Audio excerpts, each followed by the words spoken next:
घाटकोपर पाठोपाठ दादरमध्येही पांढरी पट्टी हटवण्याकरता मनसेकडून अल्टिमेटम. मनसेच्या अल्टिमेटम नंतर पांढरी पट्टी हटवली.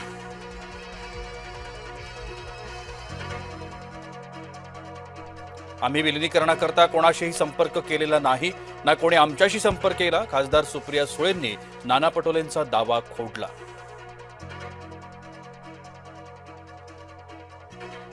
अर्थखातं मुख्यमंत्री देवेंद्र फडणवीसांनीच सांभाळावं. अर्थखातं फडणवीसांकडेच ठेवणं यातच राज्याचं शहाणपण. खासदार संजय राऊतांचं मोठं विधान.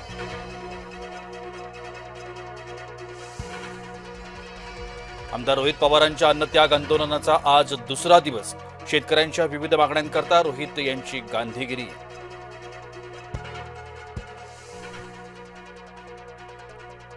जळगाव विधान परिषदेतील बंडखोर रेश्मा काळेंचं बंड शमलं.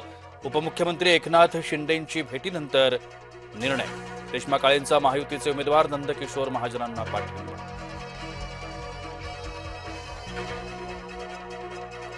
सातारा सांगली विधान परिषदेमध्ये महायुतीत खदखद. बैठकांचं निमंत्रण नसल्यानं शिवसेना राष्ट्रवादी भाजपवर नाराज.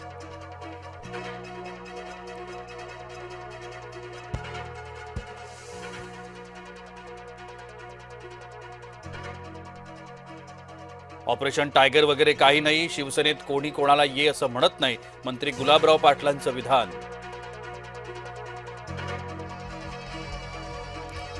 नाशिकमधील महायुतीच्या नगरसेवकांची सहल निघणार. मंत्री गिरीश महाजन यांच्यासह उदय सामंत यांच्या फोनवरून सूचना.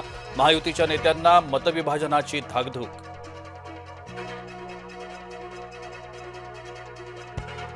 उभाटाच्या खासदारांची उद्या मातोश्रीवर बैठक. ऑपरेशन टायगरच्या चर्चांच्या पार्श्वभूमीवरती बैठकीला महत्त्व.